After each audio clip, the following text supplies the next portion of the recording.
Hey everyone, it's Tim here again, and you're listening to episode 18 of the Black Swan Podcast. If it's your first time listening, thanks for tuning in, and feel free to subscribe wherever you listen to podcasts. We have a growing collection of episodes featuring conversations with BSP artists and educators, as well as some other special stuff thrown in here and there. Speaking of special stuff, we just started another sound solution project here at Black Swan.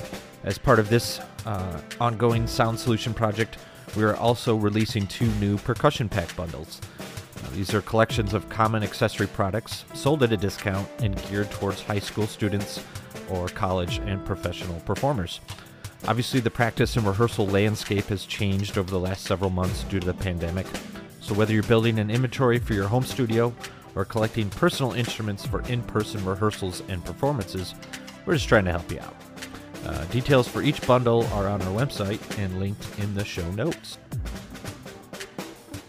Before I get to our interview, we have some other exciting news. This is our first officially sponsored podcast episode. Today's episode is brought to you by Pete's Percussion Podcast. I love alliteration, by the way. Pete Zambito is a percussionist and educator, currently working as an assistant teaching professor and assistant director of athletic bands at the University of Missouri, but he also hosts his own podcast. So join Pete for weekly extended conversations with a wide range of artists, educators, professionals, students, and many others involved in the large and diverse world of percussion. You can discover and subscribe to Pete's Percussion Podcast on Apple Podcasts and like the Pete's Percussion Podcast page on Facebook. So just scrolling through Pete's episode list, I see conversations with amazing educators and musicians like David Eiler, Josh Jones, Steve Hemphill, Elizabeth De La Mater, there's Sean Tilburg, and many more. So it's definitely worth exploring. Besides Apple Podcasts, you can find all episodes and show notes on Pete's website at www.petezambito.com. That's PETEZAMBITO.com, where there's a link on the homepage. We'll also throw a direct link into our show notes as well. So my conversation with Gloria Yehilevsky is about to start. We talk about her experience with self-quarantine, her interdisciplinary collaborations with musicians and artists, her educational concepts and philosophy, as well as her perspective on building a career as a young female percussionist. So be prepared, this is a longer conversation, but we had a ton of fun covering all this ground.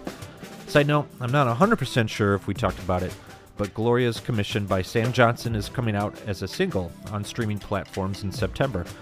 This is a prepared vibraphone solo with electronics titled It Comes in Waves, so keep an ear out for that. So how are you, Gloria? I know, it's always a little awkward because there's always a little bit of banter and conversation before we start recording. We're recording, and then the pressure's on, and then it's like, oh my gosh, we're going to listen what to do we do now? So everything's going all right otherwise? Yeah, things are not bad. I'm moving, and I'm reading the Marie Kondo book. Have you heard of it? The Life-Changing Magic of Tidying Up. Yeah. And I am donating bags of things and boxes of things, and it's awesome. It's so great. Like, I went through all my books yesterday, and I have 1 bin of books left, which is still kind of a lot. It's really heavy. I can't lift it, but that's about half of what I had before. So that's the concept that if it doesn't bring you joy, you get rid of it. Mm-hmm. Is that the idea? So is there and much? It's more organized, and there's more to it than that. Like the book reads really well too. It's really flows. It's really easy. Yeah, when I first started it, I was just like, I went through the first third in one night, like in a couple hours. Right, and then you got rid of the book. It's not yet, but she talks about that because I just did the book chapter, and so now I just before this, like 30 minutes ago, I laid out a bunch of books in the just on the street on a blanket, and I'm like, free books, like take them. So I'll see what happens after this. No, a lot of them I haven't even touched. They're like brand new, and because you do that, you buy books and you don't read them. Right. It's interesting that we did like 3 or 4 free tables during like our self quarantine, and our girls. I have 2 girls, and they were they were all about it. They were finding stuff in the house, like just to give away, like oh yeah, this will be great. Yeah, it feels good. Yeah, it does. And yeah, I was pretty proud of them because there was only a couple things where they were like really attached to them, and they would kind of get out because they'd set up a table and then they'd get back out there and be like, maybe I want to keep this, like, so they'd bring it back inside. But part of the fun was then, like, we have a Facebook community group, and like for our neighborhood, and people would post their free tables and post pictures and stuff. So then our girls would just hop on their bike and ride around to all these different locations and basically just pick up free stuff and then come home and then find stuff in their house and put it out. So yeah, it was pretty cool. Yeah, and my wife did watch, I think Marie Kondo had a show on Netflix maybe. Yes. Yeah. So my wife. I watched like one episode. Okay. It's cool. Yeah. Yeah. My wife was watching that too, and so yeah, it's interesting. I mean, definitely in preparation for a move, you gotta get rid of some stuff, right? Yeah. I wish I had done it sooner. Right. Because now I kind of like I'm enjoying my space more and everything's tidier and cleaner. Yeah. Well, it's getting there. I mean, there's still there's piles of books everywhere, but it feels like it's coming together. And so I'm like, I wish I had months of living this way. Yeah. But it's still, I appreciate it even for 3 days. Like, it's still worth it. Yeah. So how's quarantine or kind of the COVID situation been going for you? It's okay. What happened? So I moved to Chicago in September, and then this quarantine happened about 6 months after I'd moved here, and I was just getting my foot in the door freelance wise. So my situation was I have a part-time teaching job, which is a El Sistema inspired program. I can talk about that. Yeah, sure. It's really cool. And so that's about 60% of my income, and then the rest was from freelancing and gigs. And so as soon as those went away, that made it quite difficult. I wasn't really eligible for unemployment. It's a really tricky situation because I wasn't eligible for unemployment. So because I was still working like part-time hours, and when COVID started, I did pick up a little bit of like freelance recording, nowhere near as much as it was gigging. But it was something, and so I couldn't. I told them like, well, here's my income, because you have to be honest with that stuff. Yeah. So I was like, okay, you're not eligible, but I am eligible for the extra, like the 600 pandemic. Yeah. But I was living abroad last year, and it's based on your taxes in 2019. Yeah. So I only have 3 months worth of income. Geez. Yeah. So I have some of that, but it's very limited. Yeah. It's not there's a cap on it basically, but it's good to have now. Anyway, it's a huge relief. Yeah. I mean, I guess something's better than nothing, but it's. I know it's been hard on. I mean, obviously, the music industry as a whole, but then definitely like people like yourself that rely on gigging and teaching. So yeah, I'm sorry to hear like some of that stuff wasn't totally available to you. Well, it's funny, you're talking to me at a time when I'm like, everything's fine, it's because I'm excited, I'm moving to the next thing, but it wasn't, my headspace was not there. I was really down for a few months, and I didn't really want to make music. I wasn't really interested in it. Mm-hmm.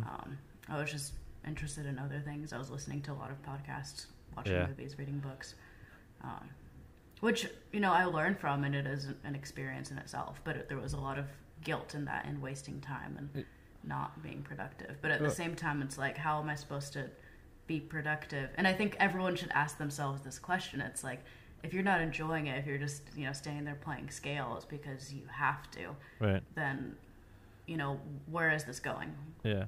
Why are you doing this? What is it leading towards? Is there a goal in mind? Is it going to lead to some ultimate relief and happiness? And it's okay to go through like difficult couple of weeks to prepare for something, but otherwise just doing that blindly, I certainly don't have that personality type, so I wasn't there. Well, I certainly wouldn't feel guilty about like taking time for yourself too. I mean, this is part of what I wanted to touch on, later. Like, I mean, you've been all over the world and you've been hustling like for a long time, and then even in Chicago, like hit the ground running. So I think if there's appreciate that. If there's kind of a silver lining to the pandemic and shutdown, I mean, it's definitely maybe taking some time for yourself and kind of reflecting a little bit, or just being like, you know what, I'm going to listen to some podcasts today, or I'm going to, do something different. And, in my case, it was, I was getting work done here and there. We were totally shut down for like 6 weeks, but I was still doing some social media, talking to dealers that were still operating or doing marketing and stuff like that. And, but I was doing shrinky dinks with my daughters and doing modeling clay. What are shrinky dinks? Well, that's where you get like this special kind of plastic paper, and you draw a big picture on it, and then you put it in the oven, and it shrinks down to like a small thing. Yes. Those are so cool. Yeah. Oh my gosh. So yeah, we Lucky. would spend a good 2 hours like researching what we wanted to draw, and then finding it on the computer, and then trace it, and then you color it in, and then cut it all out and stuff. So yeah, we were doing stuff like that, or just driving around, going to a park and walking around. So yeah, I wouldn't feel guilty about like taking time for yourself and like sort of taking advantage of it, I guess. So I mean, I did see don't in retrospect, but at the time, whilst doing it, I couldn't really let go. I couldn't just relax. Yeah. And that kind of makes it worse in some ways, because the ideal way to spend this pandemic would just be, if you're watching Netflix 12 hours a day, then love it, then just be like, this is so great. Like I've been working so hard for so long, and I get to do this for, 2-3 weeks, however, but I wasn't happy about it at all. And then I would go try and find something to do, and I wasn't really into whatever else I was doing. Yeah. So it became very, like you're meandering around without a purpose. Yeah. Everything became very purposeless. So did you find any other kind of creative ways to like have an outlet or be productive, I guess? Like once you kind of got over a funk, maybe an initial funk. Cause I mean, I noticed, I don't know, maybe there might be a couple other things, but you like put together like a virtual conference, I think, for universities. Is that accurate? I don't know if that's accurate. I just did a couple, like, you're the guest artist. I did some presentations. Oh, okay. Yeah. So it was like at the individual universities. Sure. I did some kind of lectures. I didn't perform live. I did recordings, existing recordings. I would love to perform live, but I live in an apartment, so it's not conducive. Just to grab all the gear and have it all ready to go. So yeah, that was what I did. It was like a virtual tour, and I did 4 schools. Yeah. Yeah. I mean, is that something you would consider doing in the future? Like kind of keeping Absolutely. that? Yeah. Yeah. So I prefer the in-person, but I'd like to.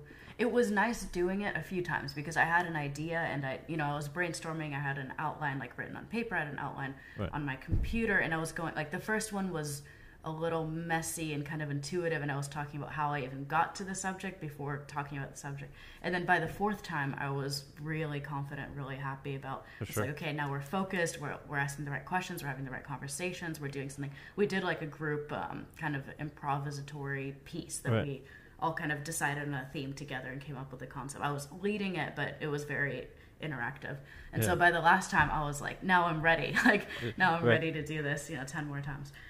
Because you need to do that. You need to practice. Like expecting, to come in the first time you've ever performed something or presented something and expecting that to be perfect is naive, I think. Oh yeah, for sure. There's definitely a learning curve because, like, for the last several years, I've done maybe a couple tours a year where I go out to universities, mainly some high schools, and do what I call like petting zoos. So I bring a ton of gear with me, and then do ideally like an hour and a half to 2 hour presentation, slideshow, stuff like that. And the first time I'd go out and do it, like, oh yeah, I was like, okay, here's a snare drum. Like it's sort of like, or here. Have you heard of one of these? Yeah, right, exactly. Have you seen one? So yeah, it definitely took kind of the first 3 or 4 times, sort of the first tour to find a voice, I think, and be able to talk. I mean, I think I could talk intelligently, like I'm sure just you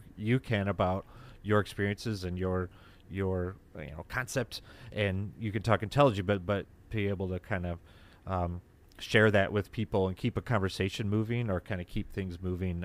It took me a couple times to get through it. So, Right. I mean, do you kind of see that as like, I mean, I already kind of touched on maybe doing it in the future. Do you kind of see that as a direction that musical arts might have to go, like, and kind of sustain that? Yeah, that's a good question. I don't know if I'm the best person to ask. I have opinions on it. Okay, who should I ask then? Necessarily in the. I guess the difference between me and somebody else is that I'm not inside the systems. I'm not like attached to an institution that has a lot, has a lot of moving bits and parts that are kind of, I don't know, influencing the industry. Yeah. In significant ways. Like I'm just kind of outside of it, and I have like little, dip my toes and fingers into all these different places. Yeah. But with that said, my thought is that, first of all, this is going to go on for another year. Like, even when we get the vaccine, we're not going to have herd immunity because not everyone's going to take it. Because the vaccines are 70 to 80% effective, if we're lucky. 60 is good enough, but we're trying to get better ones.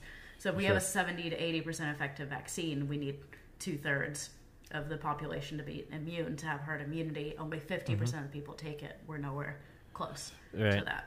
So we're in this for a while, and I think it took me a long time to accept that. I don't know if you know Peter Ferry. He's a soloist in the Chicago area. He and I had this conversation, and he's a great percussionist, great performer, and we kind of went through this, like, just talk through this process of, okay, at first you're like, oh my gosh, either this sucks or free vacation. Those are two sides of the same coin. They're both the same thing. It's just how you react to it. And then you go into, okay, what can I do right now that's temporary? Because just seeing this as a temporary thing. And so that was whatever the online collaborations are, or just like the presentations. I just saw that as like a quick, like, I'm going to do something just to keep myself busy. And then the next is the realization of I have to adapt my life to this, because it's even when we have herd immunity, it's still going to be a situation of we've gotten used to spending a lot more time online. We've become more dependent on these programs, on the apps, all of them. So now I'm starting to see it's like an ideal season.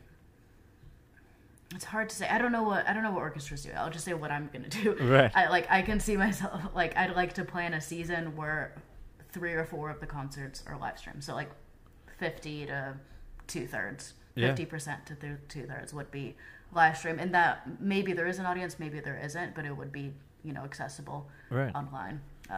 Maybe one of the, like, if there's a season has 6 or 7 concerts, maybe one of those would be an exclusive online event. So it would be a lot more involvement in the internet. I mean, I think, like, I totally agree. I mean, even though we may be making some strides towards a vaccine, and sooner than later, which is scary too. It's like getting it right, we're not, things aren't going anywhere. I mean, already talking to educators, band, here in the state, like, festivals are already, marching band festivals are already shutting down, BOA shutting down, stuff like that. So I think, the landscape is totally changing, whether it lasts for a year or 2 years, or even kind of more permanently, in some way, shape, or form. I think having to adapt, like you're talking about, is essential. Like, you have to make some changes. And I mean, I'm trying to think through the same thing, like offering this the petting zoo, or kind of the show and tell, I guess, like making that available, so I can't get out and travel. But how are you thinking of doing that? I did a couple kind of similarly to you. I put together like a 15 to 20 minute video kind of presentation, and included some of our product videos, talking about history of the company, stuff like that. And I did share it with like some percussion seminars over the summer, and then kind of have reached out to our educators, like, if this is something you want for the fall. Obviously I can't travel right now, and I mean, even if financially I can't, like, we can't really afford to right now. That's one limitation we have. Like, I just can't afford to go on the road. So here's an try to provide a virtual opportunity to have something pre-recorded, but also work it into like a Zoom call or something live, so we can talk with students and talk with educators, but then be able to play some stuff and see things up close, but not in person, obviously. So yeah, I mean, it's something we're as a manufacturer even having a conversation about, like, how do we market differently, how do we reach people differently. So I just find it really interesting to kind of get your perspective on that, like how you're having to adapt to. Sure. So I appreciate it. I haven't gotten there yet because I haven't necessarily established a lot. I haven't planned past the new year. Yeah. So right now I have a project. That's actually pretty far. It's hard to plan a couple weeks in advance. Right. I think it's hard. Well, yeah, I mean, I don't know exactly what I'm doing, but I mean, just in larger perspective, like bigger projects. But I mean, I have this project in England that we started planning before I left. Yeah. It's a big 45-minute interdisciplinary work with animation. It's an animator I collaborated with before. Oh, great. And jazz bassist James Ostin, he's writing the music, and he's exceptional. Like, his compositions are so great.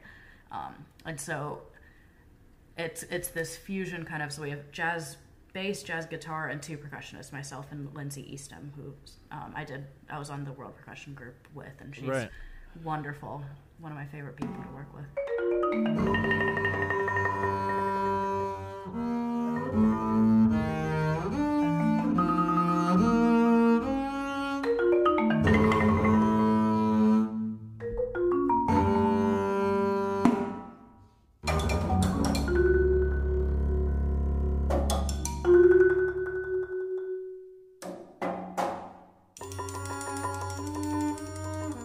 So this was being planned forever, and the animator was commissioned by an art museum to have the piece premiered there. So we were going to do that. It was going to be like December 16th. So I was going to fly out. We're going to have the gig there.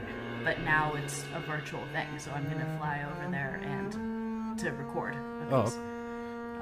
So you're going to fly there. You're going to fly there to record. It sounds a little crazy, yeah, but it's worth it, and I think that it's actually, in a lot of ways, it's better because we're going to reach a totally different audience. Like, I think, most people in the U.S. have no idea about this interdisciplinary work that I've been doing. Yeah. Because it's not really on YouTube. I mean, there are videos available, but you'd have to search for it. And it's like, I don't know what people know about me or whatever, but it's like they see my Instagram, and, I play vibes and marimba a lot, and sometimes other things. But this is quite different. It's, one of my favorite collaborations. It's really immersive. It's really powerful. So I'm looking forward to having that accessible to more people throughout the world. If they want to see it, I hope they want to. Can you talk a little bit, like you mentioned, interdisciplinary work? Yeah. I mean, first, is there a name for this ensemble, this quartet? So the quartet is we put together for the project. The project itself we titled Dreamer Fly and Other Stories. It's 45 minutes. It's in 5 sections or movements, and Dreamer Fly is kind of a word that we made up because it's about this dream that happened. There's a Chinese kind of story or folk kind of story that talks about a woman who had a dream that she was a moth and that she was flying around and she could see everything. Right. But the way that the story is, I presented that incorrectly because the deal with the story is that the moth also had a dream that the moth was a woman. And you don't know which one. Now that I said it, everyone thinks the woman's the one who had the dream, but we don't know. We don't know which one was dreaming, whether it was real or whether it was all a dream. So we kind of put those words together into Dreamer Fly. It's like a butterfly in a dream. Sure. So what we? Sorry. No, it's cool. So when you say interdisciplinary, I mean obviously instrumentalists. You mentioned animation. I mean, is that kind of part of it too? And like mixing mediums, visual music, stuff like that. That's exactly what I mean. Interdisciplinary, as in various art forms coming together. So in this case, it's animation and music. Right. live. Well, it won't be live because we'll record it, but it's intended. It's intended to be live. Right. And in the last project we did, we had more because we had the animation and we had like painting and collage that were all kind of integrated into the projection. But this time, I think it's all animated. But the way it's meant to look, so if you go to the performance, you have the 4 players, the 4 musicians, who each are standing in front of a screen that has a projection on it.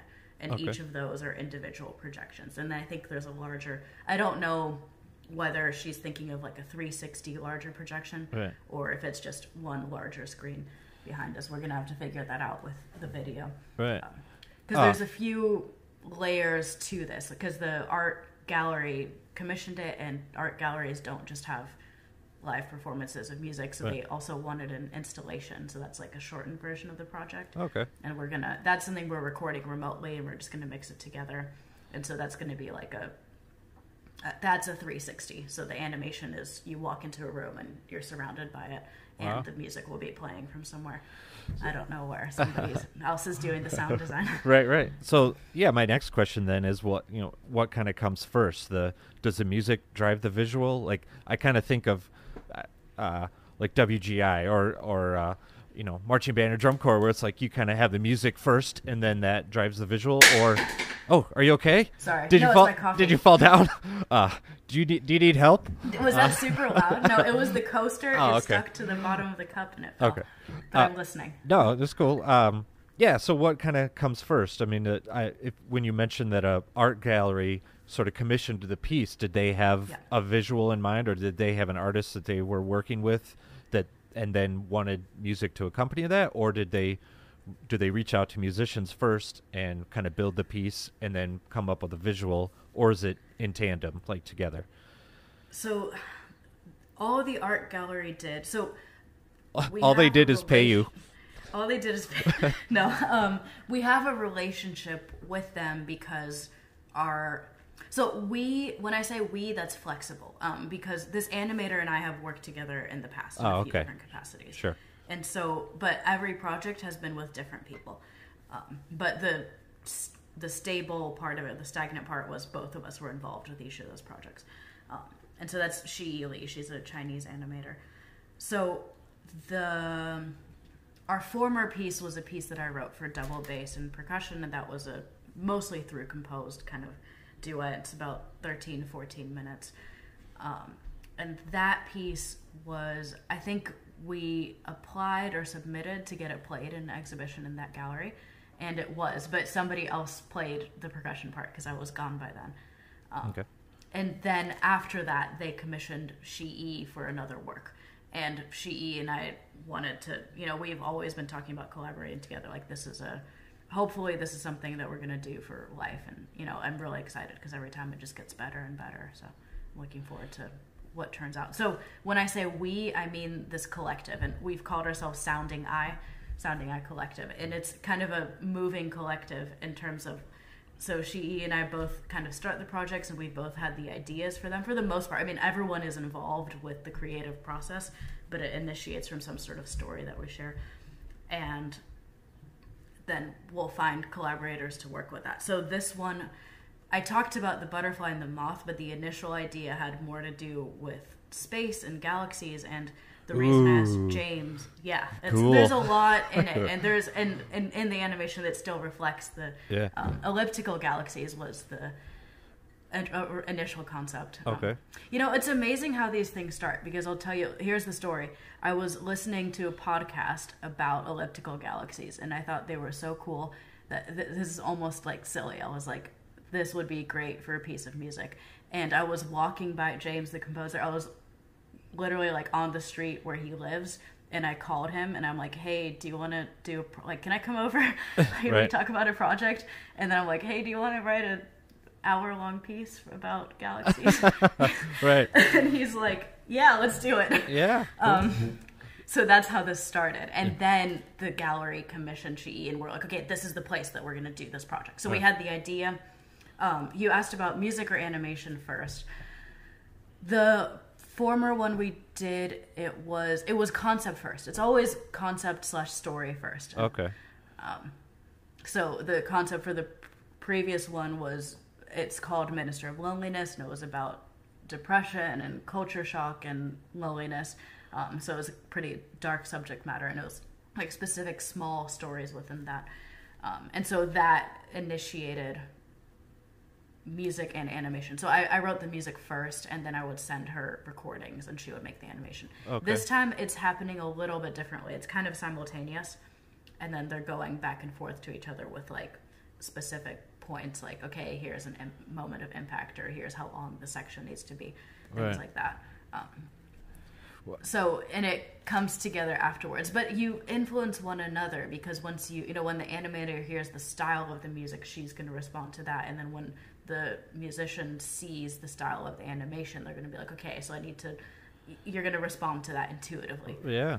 No, it's not a science by any means, but yeah, that was something I had no idea you were even involved in, like these types of collaborations. That's super interesting. Like how long so when you approach your friend on the street and like, hey, I mean, not that you just saw it wasn't as flat. Right. Okay. So you approach your friend like, hey, do you want to work on something like this? And then how long from start to kind of finish? Like how long is you sort of set a timeline? That was last summer. Okay. No, we didn't set a time. It was very much like, hey, here's an idea. Are you interested? And that was when we first got the collaborators, and it was like, look, not everything's figured out, but we need to know that if we can find a way to do this, we would need to find funding and go after all of that. That we have a project, we have a proposal ready to go, and we have the right people. And the reason we have two percussionists is because we're going to have two vibraphones, and the centennial of the vibraphone is coming up. So we're hoping to meld this, have opportunities to play this project in events that are associated with that as well, because it'll be featuring the instrument a lot. Yeah. No. So kind of, to me, segging into another topic, but I'm also curious in relation to this, like how much are you improvising?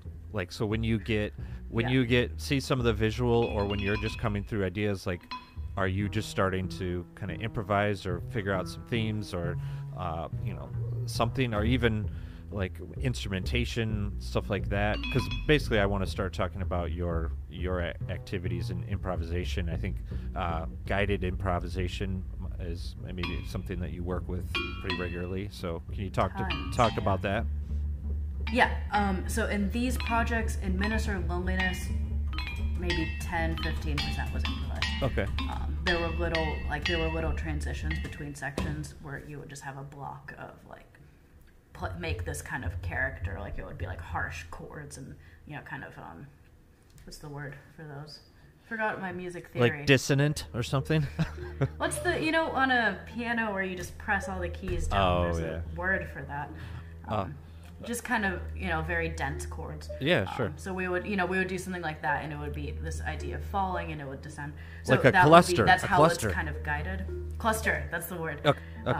So that's how it would be guided. So that was that piece. This piece, jazz bassist is writing it, so he is obviously going to write it in terms, somebody's going to be accompanying, somebody's going to be improvising. Mm-hmm. But there are moments, because this concept of elliptical galaxies, the reason we went with that is because those are very, very chaotic. Oh, okay, sure. Beings, I don't know what entities, because the spiral galaxy is the one that has life and gives life. Elliptical galaxies are a mess. They're full of gray matter. Everything's like, you can't have life over there. They're really not in good shape. But that's what makes up most of our universe, which strikes the concept of being alive and being a human, and how your life is very chaotic and you can't control a lot of things that happen to you. Sure. So there's a parallel there. In this case, there are a lot of like free improv sections, but they have to be controlled, because the animation, you click play and it goes, and it's not being improvised, because that's not something that can be done in the moment. You can paint in the moment, but animating is a very different craft. Sure. So what we in this project, what we're doing is we're making a click track, and if there's 2 minutes and 13 seconds of free improv, then the click goes, okay, improvise, and then 5 seconds left for something like that. Oh, a countdown. Right, something like that. So it'll just give you that free window, so you're not dealing with a click when you're just reacting with each other. Right. That's this project. My journey with improvisation is different. Right. It's broader than that.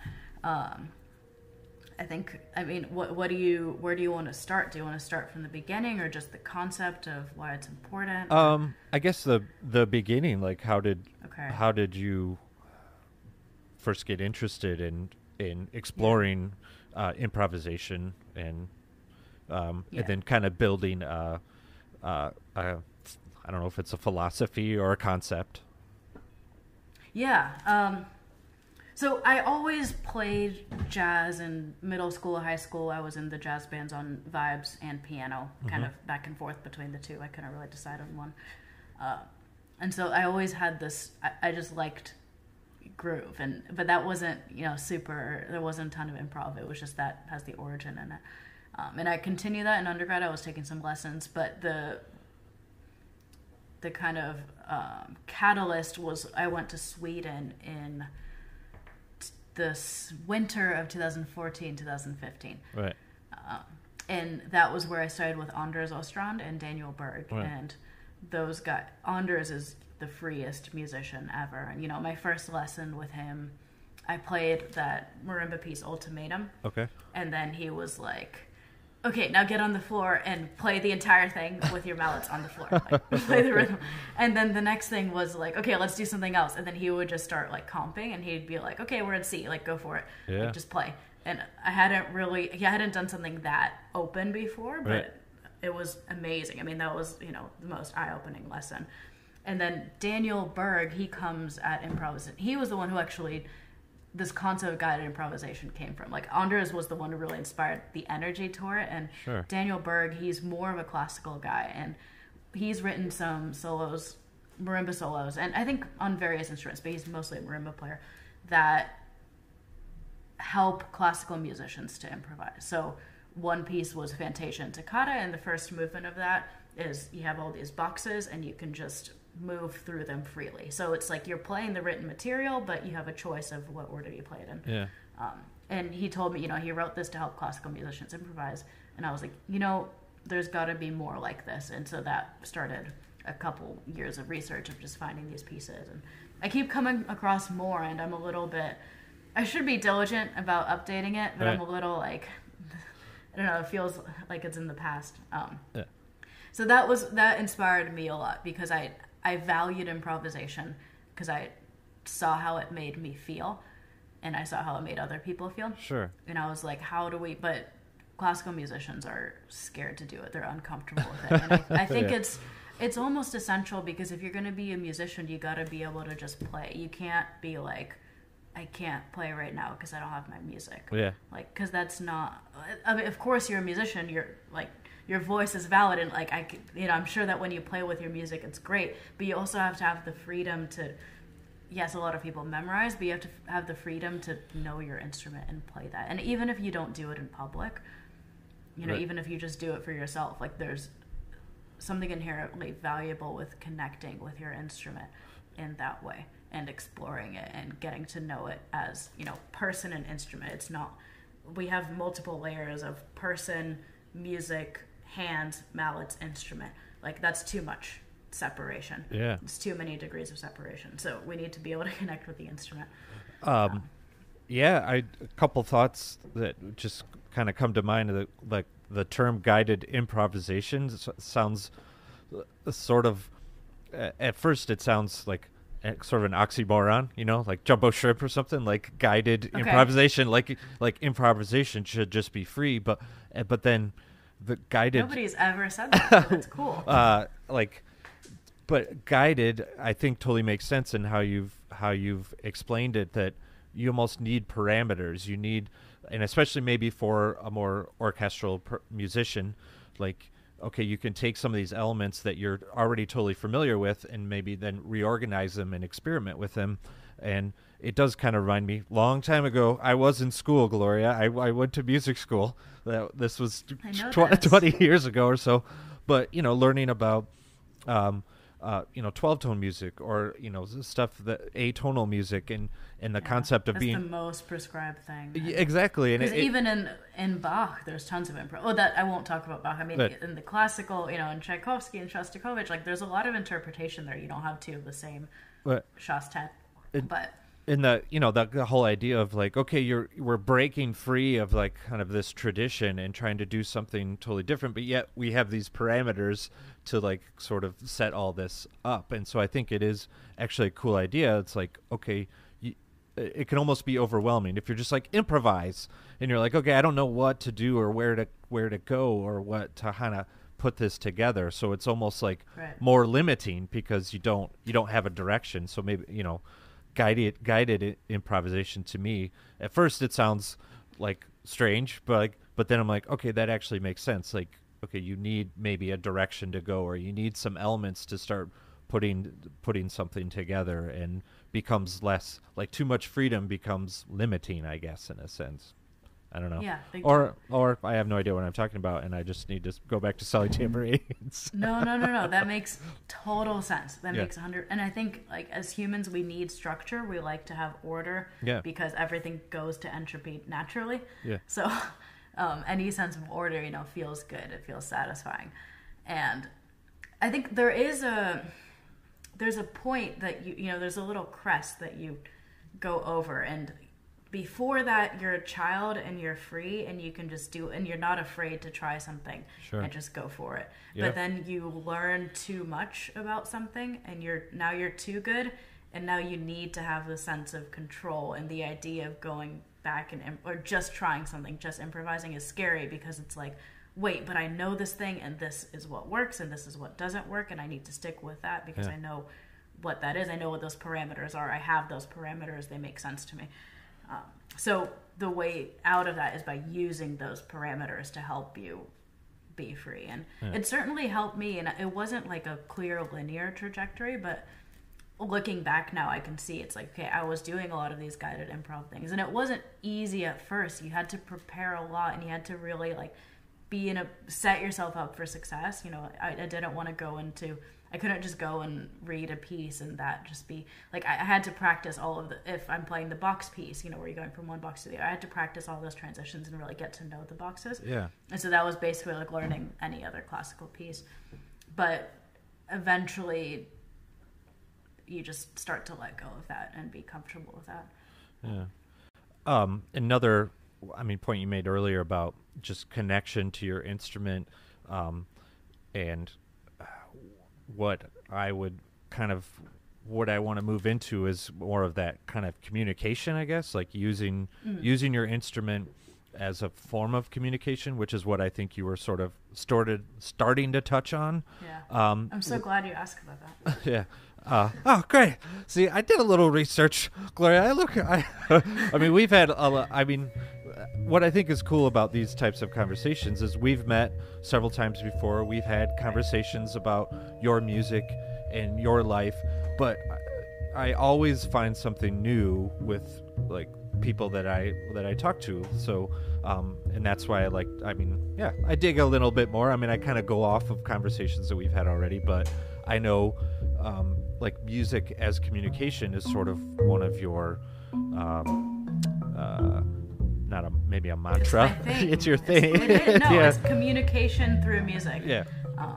And it was, it didn't matter how music as communication, it doesn't matter how that's articulated. It's not the point. It was just there was a stage when I was asking myself, what is music? What is music? What is music? What is music? Mm-hmm. And I couldn't answer, and I had conversations with other people, and they had this certain answer that I didn't agree with. And I was envious of that kind of, like confidence or belief in, this is what music is, right. And just having that security, because I didn't have that. I kept asking myself over and over again, and I began to realize that words are not the best form of communication. If you think about, how you think, we're not thinking in words. We often think in words and we recognize that.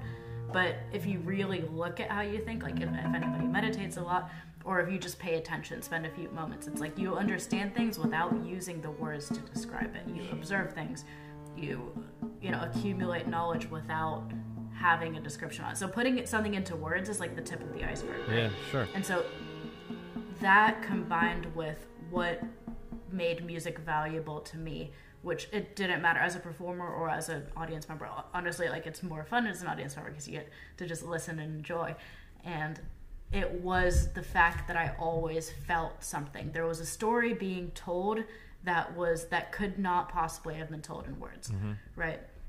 And even if it's, some people write music more like absolute music for music's sake, that's still a form of communication. You're still communicating a musical message, and it does, regardless of how hard you try to make it not about something or not a story, everyone's going to go to that concert and put themselves into it. Like whenever you listen to a piece of music, you relate yourself to it. If that music is about depression, then you relate it to whenever you had hard times or whenever you were lonely. If the music is about if it's Afro-Cuban Latin music, you want to dance and you put yourself into this groove of feeling light and wanting to dance and wanting to have rum. And so everyone puts themselves, that's what I would put into. Somebody else might respond to Afro-Cuban music of, I hate this, it's really boring, right. It's repetitive, and that's them putting themselves into it. That's, all part of the communication. Yeah, that's actually one point I was going to make is like, that your experience, not you specifically, the listener's experience, whether is still a communication. It's whether they liked it or whether they didn't. It's still an emotion. It's still like a reaction to it. So I think that's a really good point. I mean, you listen to Afro-Cuban music and want to get up and dance and have a cocktail, and you're exactly right. Somebody might listen to it and be like, okay, this isn't my jam, but at least they're having a response to it and a reaction, and there's still some form of communication there. And yeah, sorry, I interrupted you. Keep going.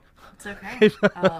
That's the concept, and so it became, maybe that was what led to the impetus to compose, because I didn't start out as a composer. I think in high school I sat at the piano one day and I was just trying things and I wrote them down and I hated them and I didn't compose for like 4 years.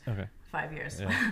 I was like, this is awful, I don't like it. And then I think that idea, because I started to have things that I wanted to say that I just would rather say musically than in words. And that was how that happened. And I think it's a really powerful form of communication. It's a powerful form of relaying information, understanding, and just experiencing life, just, being present. Sure. So I think that's it.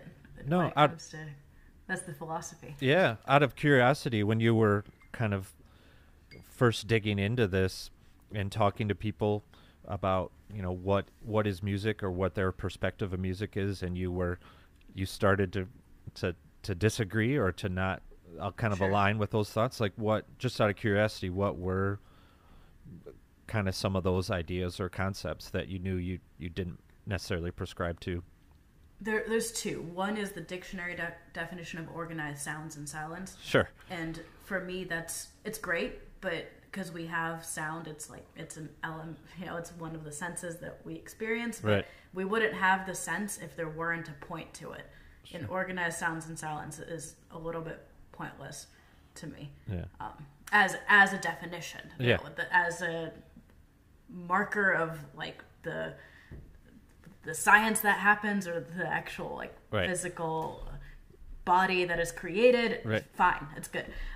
The other one was everything, and I wasn't satisfied with that music, because you get into all the cage stuff, especially in undergrad. That's when you're learning about how broad percussion is, and you can use a cactus and put a microphone to it, or you can just drum on this table or in your kitchen, and etc. Or just talking, so people record their voice and they'll use that and they'll manipulate it. And for me, that wasn't enough, because I was like, I have kind of different categories in my head. Yeah.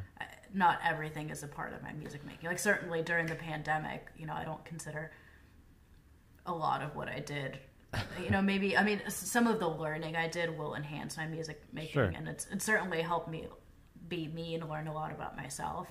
But I don't think that I was necessarily making music when I was doing that. It's too broad, too generalizing, I think. Right. But I understand the sentiment, because especially when you're starting to discover it and you start to realize how like almost anything can be music, then you just start to like, then you can't even answer the question, because it's like, well, anything can be music. Exactly. So I want to go back in time a little bit, and just talk about, I touched on it early on, like you are relatively young, but have traveled a lot and experienced a lot, like, and not just in the U.S. I mean, I know we already mentioned that you studied in Sweden with Anders and Daniel Berg, and then you spent time with the World Percussion Group, like a European tour, and then obviously studying in England. Like, was there a kind of a catalyst for your wanting to maybe it was just wanting to kind of experience and explore the world, or was it, I mean, a lot of times it's just a kind of a series of events, like one thing kind of leads to another, or were you like, I really want to kind of get out there and see what's going on? Like, can you kind of touch on some of that? Question. I think I didn't have a fear of it, because when I was 8 years old, my dad got a job in Belgium. Oh, okay. And he was like, "We're moving to Belgium," and I cried. And I was like, "I'm gonna miss my friends." Man, no kidding. And we went there for 5 years. And you know, when you live in Europe, it's like going to I have some friends in Cincinnati, and I drive over to their place like for a weekend once in a while, and so it's like that, but going to Italy or Switzerland. It's right. Like, it's what you do. So that was growing up, and that was where I started to do music. Like, that was where I started piano lessons. Oh, okay. I started in the band program over there in Belgium. I did in California. It was all ballet before, until I was 8. So that was from 3 years old. It was like my parents are former USSR, so that's girls are ballet, gymnastics, or what's the figure skating. Those are the options. Yeah. Boys are playing football, European football, or hockey or something like that. So I was in ballet from a baby. Wow. Yeah. And then in 4th grade, I was like, you know what, ballet isn't cool. I'm gonna play the. No, that was when I got into hip hop, but then it was kind of like, okay, drums are cool, and that started the whole thing. So, yeah, Belgium was that was what eliminated any sort of fear. And I think studying abroad with Anders, that was actually part of my course. I was really lucky in undergrad. I had a scholarship at the Moorhead has this honors program, the George M. Lucky Honors Program, and they pay for everything, including a trip abroad. And that's required by the program, so you have to study abroad while you're an undergrad. And it doesn't have to be, it's not like you have to spend a semester abroad. It's not this prescribed, organized experience. It's just an overseas experience. So I think the minimum is 2 weeks. I mean, they encourage longer than that, but that was why I did it over the winter, because I didn't really want to miss school.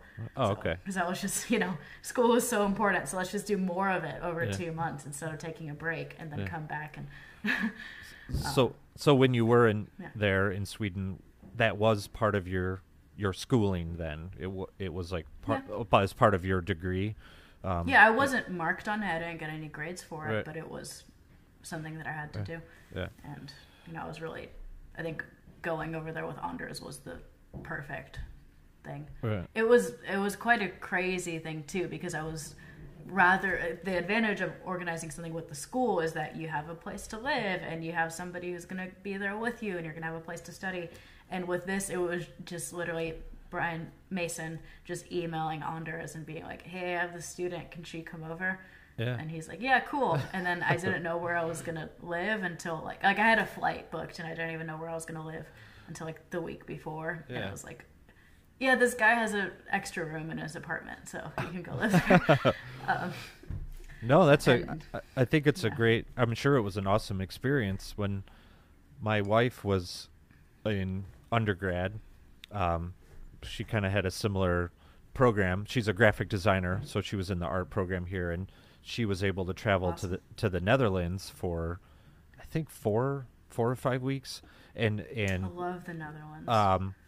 Yeah, I've only been to the airport, so I got to see it from above a little bit. And but you got to see there's so much water everywhere. It's amazing. Yeah, oh my gosh. we flew into Amsterdam. Eric and I did almost 2 years ago now. We went to a drum show in England, but so she got to spend like 4 or 5 weeks in Amsterdam working with an artist and kind of helping catalog some of his works. He would do printmaking. Is it 4 or 5 years? Weeks. Sorry. Weeks. Okay. Yeah.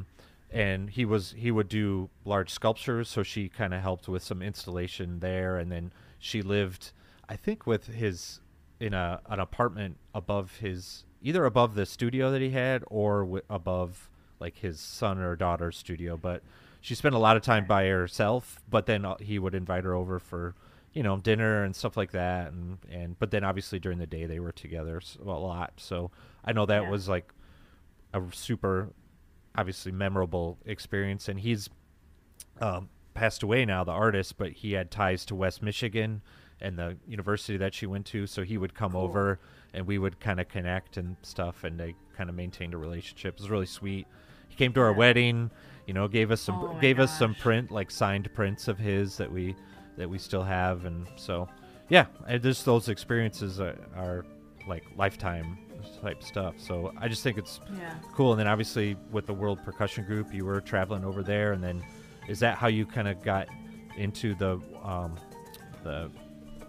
Royal Birmingham Conservatory, or also? No, I met Tim and Jason from Morocco I met those guys in undergrad. Okay. And they came to Moorhead to do some workshops and clinics. And, right. I remember we were playing. My friend John and I were playing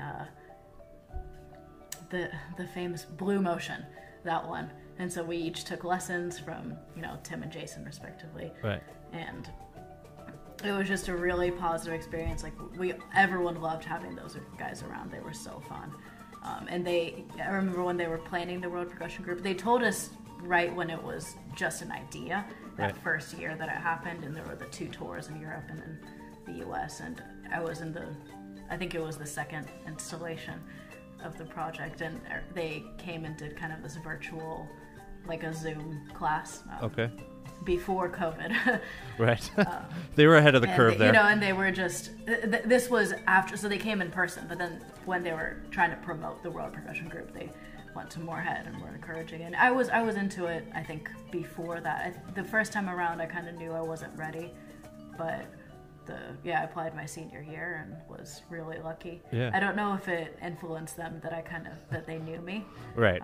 It may have, and I hope that I didn't take anybody's spot who was deserving, but I'm certainly thankful for it. I'm sure you wouldn't have been involved if you weren't deserving. So, and so Birmingham was a little bit separate. So Birmingham I just stayed in touch with Tim and Jason because those guys are so fun. Like Jason is right now. I just I had a Zoom chat with him a couple of days ago. He's one of the most influential mentors I've ever had throughout my school and my career as a musician, and Tim as well. He's been hugely influential both in the World Percussion Group and from when I first met him, and it was, I'm trying to remember, we just stayed in touch, and we were at PASIC and they wanted Jimmy John's, and they were out drinking and instigating crazy parties. Like those guys can go harder than anybody. We were like 19, 20-year-olds, and we couldn't keep up with them. And so just maintaining that relationship, I think it was Tim who was kind of promoting the conservatoire and was like, hey, do you want to apply for this? And honestly, it wasn't really, Europe was on my radar. I knew I was applying for all the American schools, but I was kind of set in my head that I'm not staying in the U.S. for my master's. But it was, the plan A was to get a Fulbright to go to Sweden again. Okay. And I was on the wait list. So I was like a finalist on the wait list. It was so close.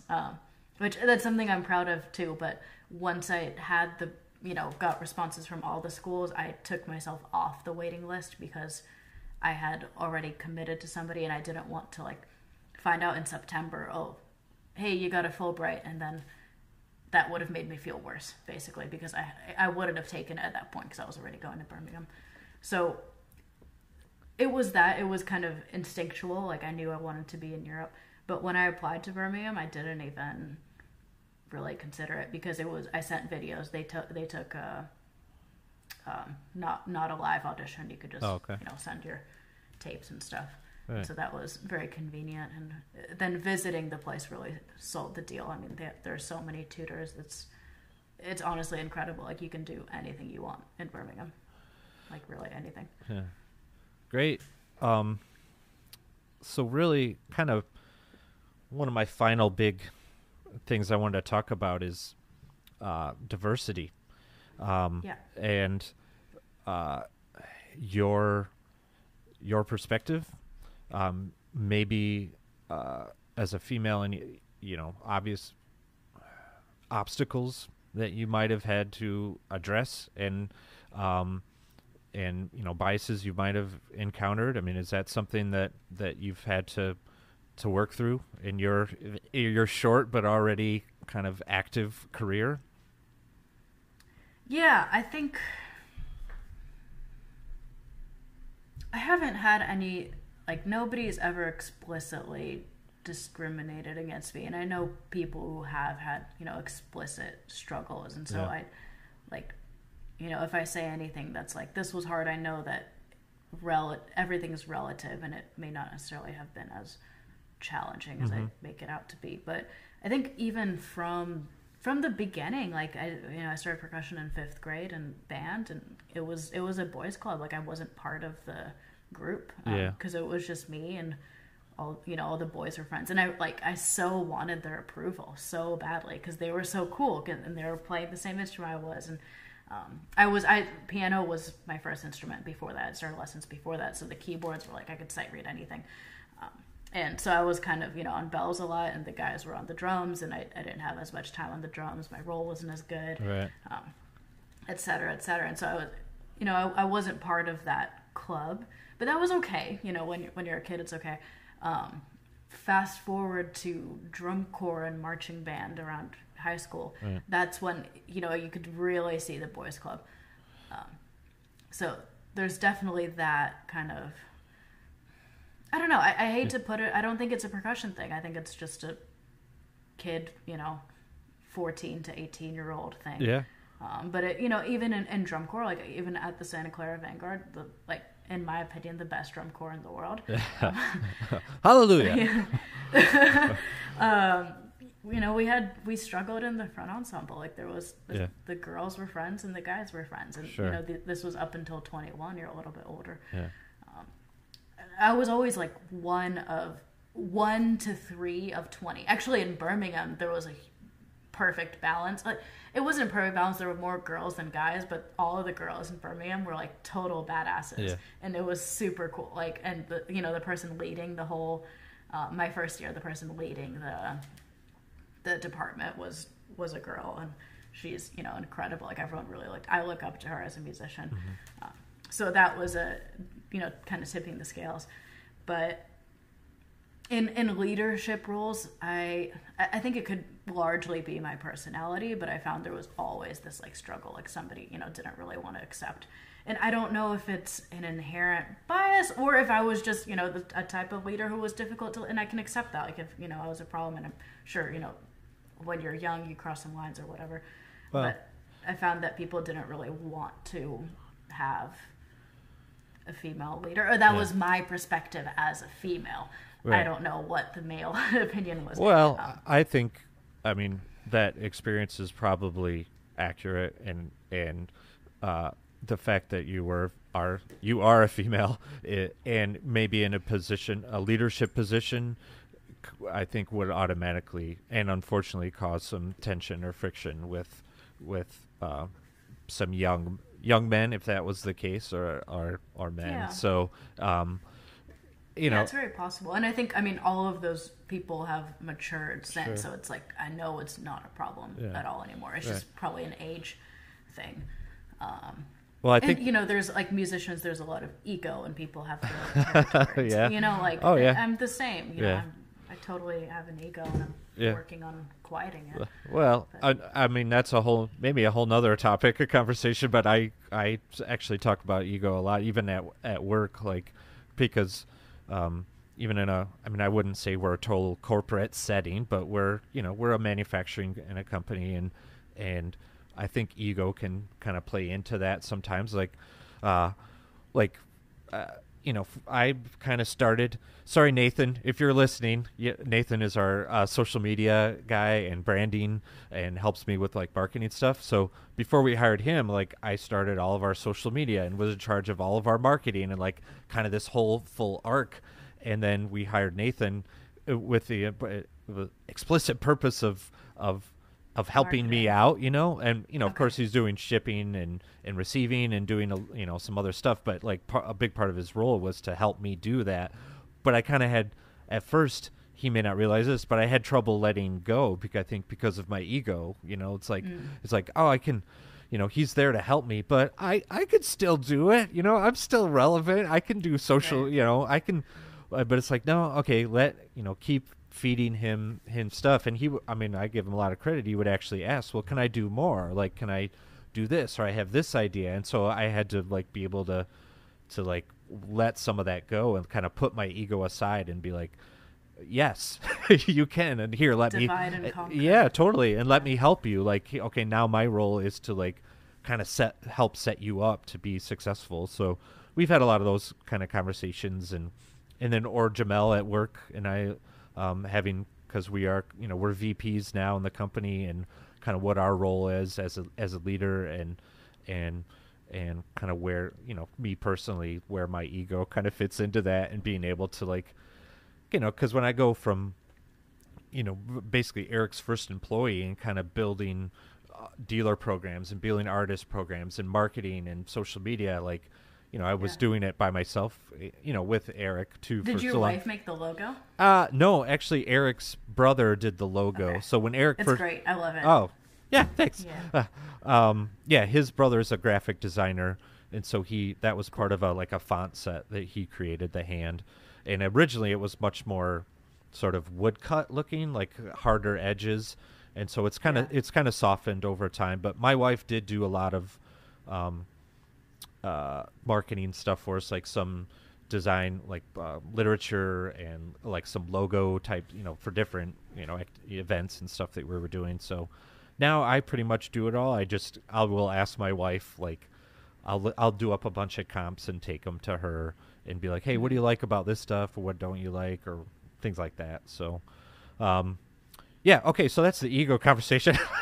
No, I love this story. I love hearing the story, because when you think about it, like, for me as like a sophomore in undergrad, you hear Black Swamp and you think those are the best tambourines, and all their stuff is super nice and clean, and they're all branded, and it's like this, it feels like a huge deal, right? Like everything, and like, and then you have Malitech, and that's a huge deal, and Yamaha's a huge deal, but like you start to realize like how small the industry is, and hearing that story of, Eric asked his brother to do a thing, and then, when he could afford it, then he hired you, right. And it was like this kind of grassroots family thing, and that's really similar to the story of, I was walking down the street and I called my friend and came over, and I'm like, let's start a massive project. Yeah, totally.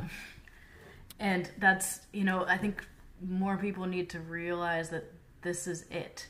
Like, and I need to, I'm working on that too, because at first I was like, I would play down everything I was doing just because of how grassroots it is, and how DIY it is, or how much it depends on just my friends and knowing people and just like trusting each other and be like, can we do a thing? And we don't even know if it's going to work, but let's try it.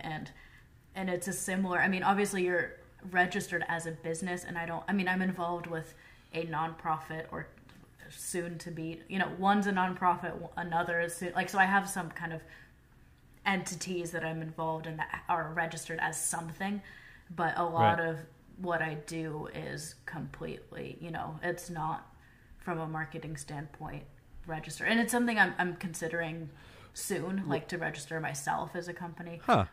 Cool. In terms of like getting loans or having property that I can register that as a business, right? and more even from a branding aspect, I guess. Like last year, I had a podcast conversation with Matthew Lau. Who also, that's right, because you have traveled over the. We forgot to say, because this is probably my favorite travel thing, was going to Thailand and Hong Kong. Like that was good. Unbelievable. Yeah. Because like Europe was kind of familiar ground, and it's much more similar to the U.S. than it's any other part of the world. Sure. But that was and Matthew Lau set up a concert in Hong Kong. So he's a wonderful person for doing that. Really appreciate him. Side note: he's a huge Golden Girls fan. So anytime I'm out and he's probably sick and tired of me doing this and regrets telling me. But anytime I'm out and I see like Golden Girls bobbleheads or a Golden Girls T-shirt or something, I'll take a picture of it and text it to him, just like. Because I think it's the funniest thing.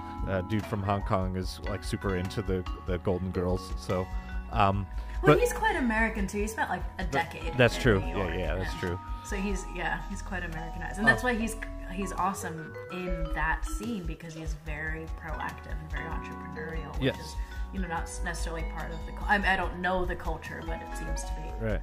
Well, and that I think common. Was going to be kind of my main point. Entrepreneurial. Did I say that right? Entrepreneurial. He has a lot of good business sense. If you say it more times, then it'll start to sound wrong. Right. It's like saying spoons. Right. Like then you start to get weirded out. Yeah, it's just a made-up word, but all words are made up. So, that's what I'm saying. That's why music is communication. Good point. But he's like totally. He has a brand, and whether that's totally intentional or not, like I think he's done a really good job of kind of branding himself as a musician and percussionist, and then building a scene. He kills it. Yeah. So, you know what else? Just a fun fact. You know what else he does? He'll like listen to pop music and just rep his. Because he plays all this contemporary stuff. Sure. And so he'll just do reps of a lick, like while listening to music. Oh, really? Instead of a metronome. It's the craziest thing. But when he told me that first, I was like totally freaked out by it, but I also thought it was hilarious. Yeah. I'm like, of course, like that's so your personality. But I've started to kind of try it, and I think it's really effective because it's more fun. Yeah. It's really engaging. So, but actually using the music as a metronome, essentially. Right. So it's not just like background music. It's no, that's actually really it's creative. Cool. Like for a drum set, that's totally, that's the way you would practice it. But for something like a mallet lick, you would never think to do that. And it's really, really cool. Yeah, it's super creative. So kind of, I guess before we officially wrap up, is there anything else you wanted to plug or talk about, or something we didn't touch? I want to finish the diversity conversation. Yes, thank you. We can go back because I told kind of my story, but I think that, and that's that's my experience, and that's what I'm seeing. Like essentially, this is what boys are doing, and this is how boys are acting. Right. But I think that we can't just make it one-sided. I think that women are at fault in this as well, and everyone has different beliefs in this. Like, do you know the book Lean In by Sheryl Sandberg? I've heard of it, but I'm not too familiar with it. It's a really, really good book, and she's this side of the spectrum. There are multiple sides of the spectrum. There's the side of white men have ruined everything for us, right. Let's destroy the patriarchy. Right. But there's also the side of, well, we need to put ourselves, as women need to put ourselves into these positions and kind of insert ourselves, because if you look, like, there are tons of statistics about, women in classrooms don't raise their hand as much, don't speak up as much, they're less likely to apply for a job, like they'll only apply if they're 90% qualified, and men will apply if they're 70% qualified, etc. So we do this to ourselves, and I think I don't know if it's personality. I think it's culture. Yeah. I think our personality is influenced by our culture. And so there are certain expectations of us, or there's certain ways of acting that make us eventually think a certain way. And I have this too. Like, I'm certainly afraid to apply for things. I feel like I'm not qualified. I feel like I'm not ready all the time. Sure. Massive imposter syndrome. Right. But so I think it's also our fault, because I'm seeing a lot of, men are doing a lot of things. Like, they're putting together virtual collaborations, they're putting together courses, they're organizing this, they're creating this. And it's like, you have to realize, like, this is the same thing, like, as the Black Swan story, as my Dreamer Fly story. Like, these are all just, like, a person asks somebody to, like, it becomes a thing. You know, once you have a team, once you start to have a concept, then you can create something out of it. You have a vision, then you can find a way to make that happen. Right. And so it's like, I see it happening a lot. I'm friends with a lot of college professors on Facebook, and a lot of people are like, oh man, I've been working so hard and I did this and this. And I hated seeing that at first, but at the same time, it's like, I can sit here and complain about what you're doing, and that's great. And, like, you know, it's like you're continuing to enhance, you know, the rich are getting richer. In music, that's not really exactly what's happening, because nobody's very rich in music. Right. But you know what I mean. But, like, you know, you're kind of enhancing these divides. Or I can get up and do something about it. And I think that we are guilty of not doing enough. We complain a lot and we don't do enough. Sure. So I think that's something we need to think about. I also think that organizations that are interested in diversity but check a box and then feel comfortable going back to what was familiar, that's a massive problem. Right. It's a huge problem. No, I would 100% agree with that. It becomes very performative. And one thing Jamel and I have been having these conversations for a couple years, and then obviously more heavily the last couple months, just as far as diversity and African Americans and people of color, and how we're representing them within our company. Sure. And it can become very performative, and we need to focus sort of on a longer term concept, I guess. Like, okay, we're not just going to put together a T-shirt and put it out there that says Black Lives Matter, or we're not going to just kind of do a post or two. It's like, okay, how are we really going to engage and make this sustainable and longer term, and really try to make a difference? So I think that's really important. That's something that, again, Jamel and Eric and I have been talking about pretty heavily the last couple months, but definitely the last 4 or 5 years too. So I think that's a really great point. And as far as, diversity and perspective, do you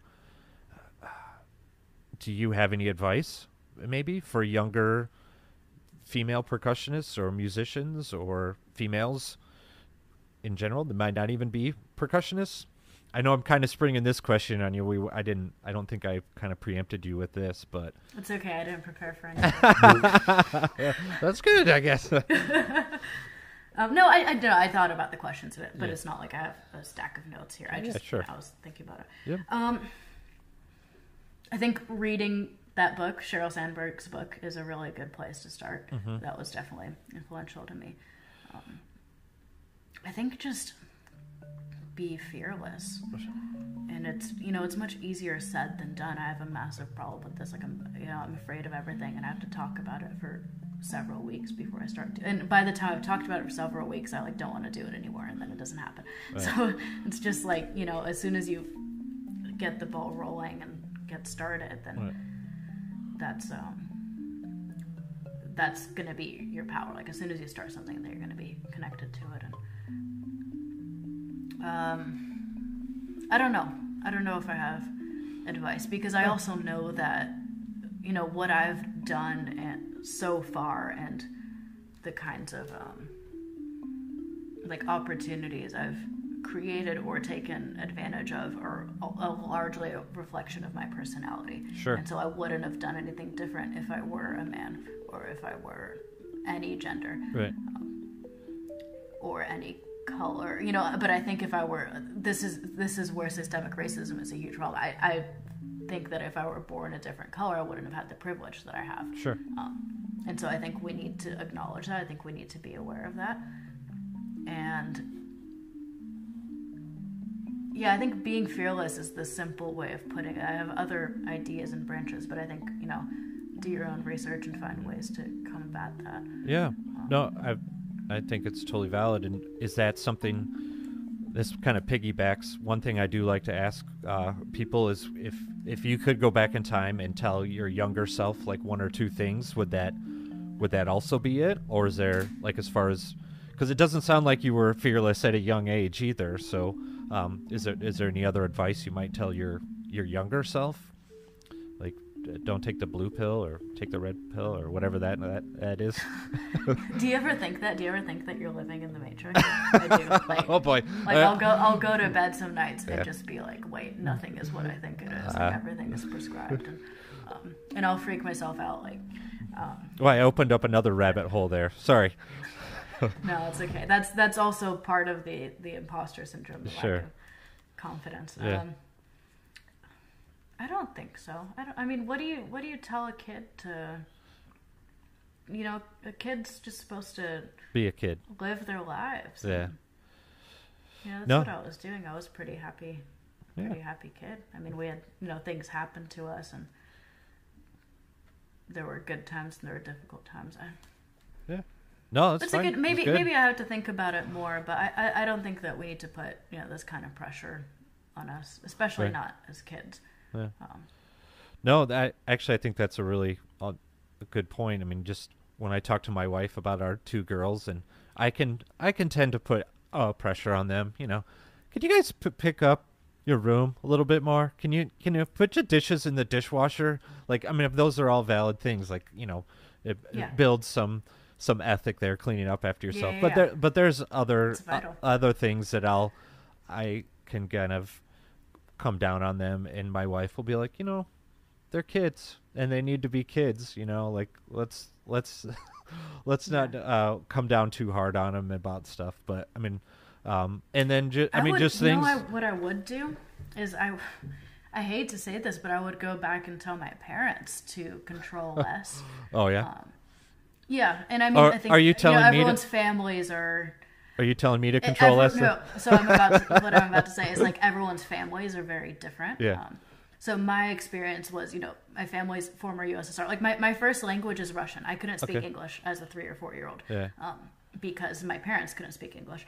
So it was very, culturally we're very connected to that country, and so there is, like I said, the girls do figure skating, ballet, or gymnastics.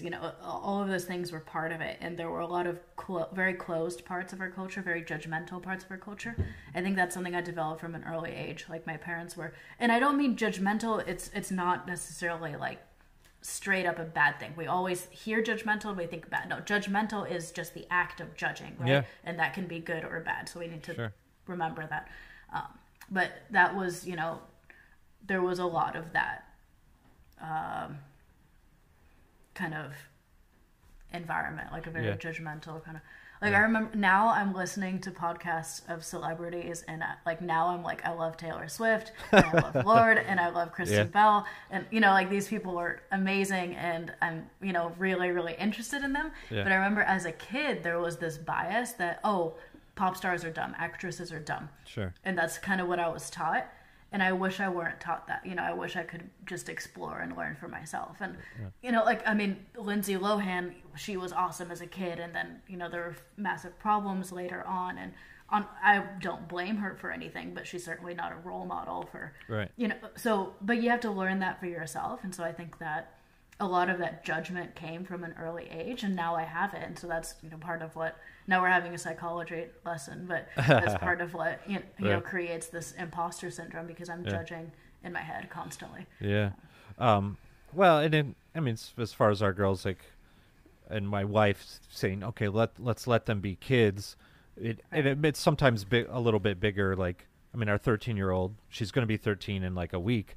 She wants a phone. So this is like 3 years ago. When's her birthday? August 1st. 2007? Yeah. She's 6 days away from my little brother. Oh, that's cool. So is he getting a phone soon then, or no? I don't know. I think he has one. Okay. But I don't know if it's like a smartphone, or I don't know if it's I think it's more of just a utility. Right.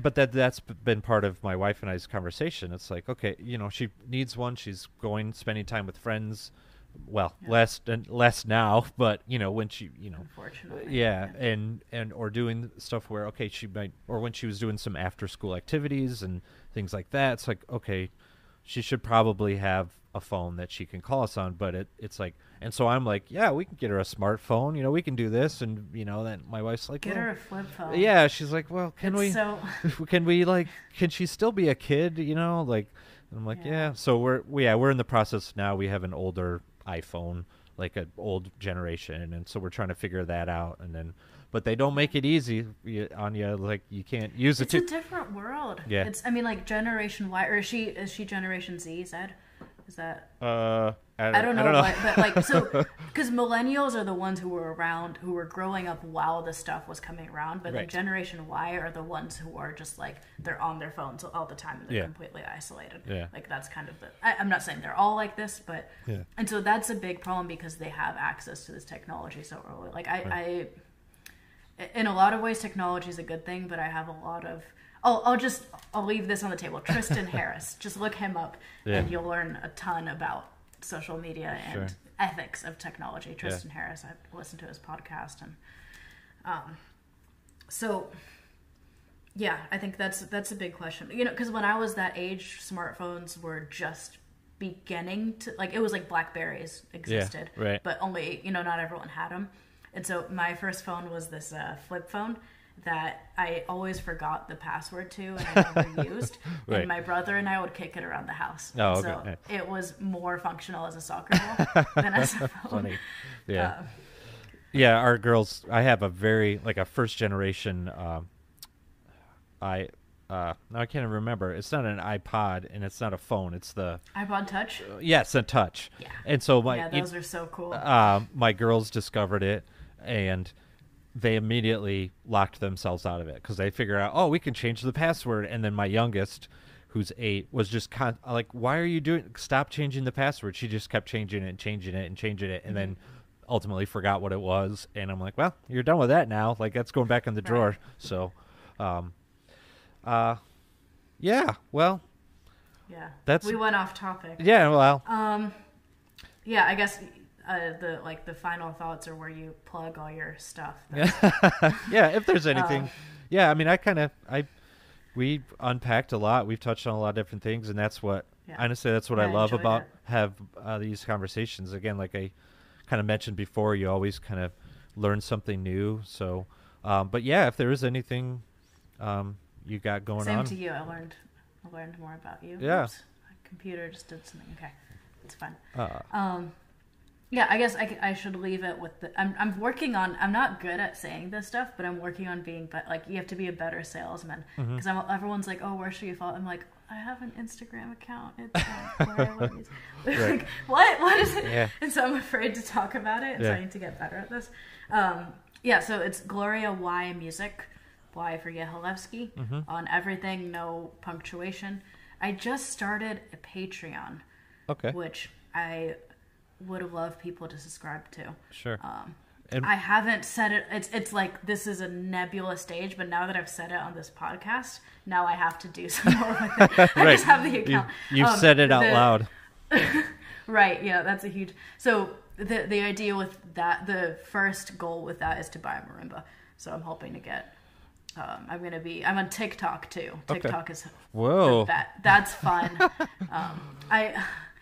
It's like you're a little bit too old for it, but you kind of love it anyway. So I'm starting to learn a little bit about that, and I'm going to start. I've posted a little bit, but I want to get better at it. So can you explain TikTok to me? Because my girls, they don't know, they're not on it, but they see stuff that is connected to it, and they just call it TikTok. Well, that's TikTok. So I'm like, I don't believe you guys. I don't believe what you're talking about. So what is it?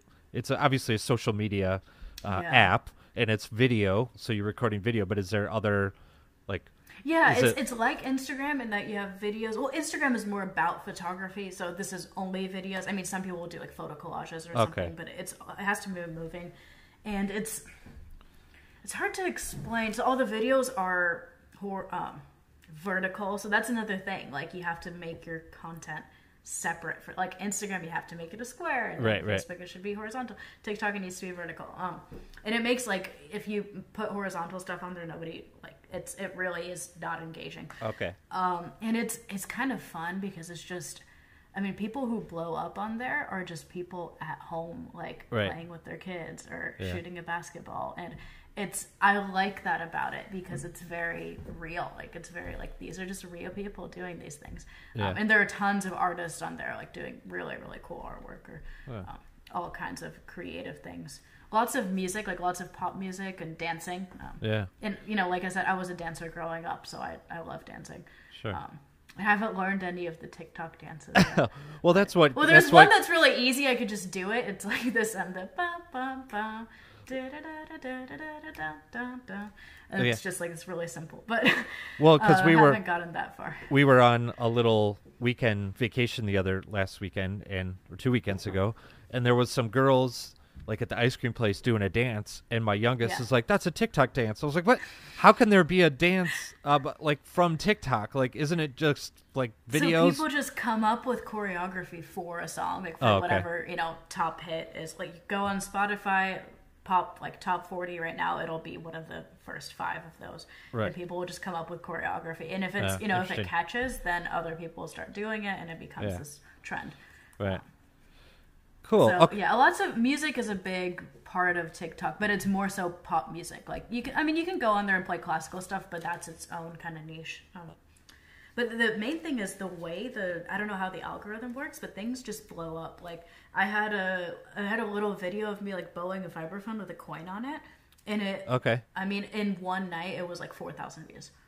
Oh wow, yeah. Like, yeah, and that's small for TikTok, because TikTok goes into hundreds of thousands of millions. So because as soon as like if somebody is engaged with it in any way, then you know, they just put it onto people's screens. So you're looking at strangers' stuff. Right. Like, whereas on Instagram you're looking at your followers and you have to specifically go to explore. Like on TikTok, the standard is this explore kind of thing. Right. So Gloria Y Music, is that for Instagram, TikTok, website, everything, or? I mean, we'll put all things. Yeah, my website's gloriaymusic.com. Right. And we'll put all this in the show notes too, but thanks, yeah. Yeah. Cool. Well, thanks, Gloria. This was fun. Thanks, Tim. Yeah. I really enjoyed it. I have to go vacuum my carpet and roll it up because I just sold it. So. Oh, just now while we were talking, you got the Facebook Messenger. A little bit before. But that's fine. Well, Facebook Marketplace is it's a good, cool place. Yeah, and good luck with your move. I know you're moving back to California. Hopefully, only semi-temporary, but I might stick around. But hopefully, I won't be living, you know, in my parents' house for right too long. But I might stick around the area because there's a lot going on there. Cool. It's looking good because I have some potential teaching work starting. You have stuff. See, be online or what? But you're a go-getter, Gloria. you got it lined up. Yeah. So, all right. Well, good luck. Thank you, and I'll talk to you soon. This has been a BSP production, recorded and produced out of the Black Swamp Percussion facilities in Zeeland, Michigan. Audio and production assistance by Jamel Taylor and Nathan Coles. Intro and outro music by Adam Hopper. Music sprinkled throughout the episode was from Gloria's Sounding Eye Collective, her solo performances, and the World Percussion Group.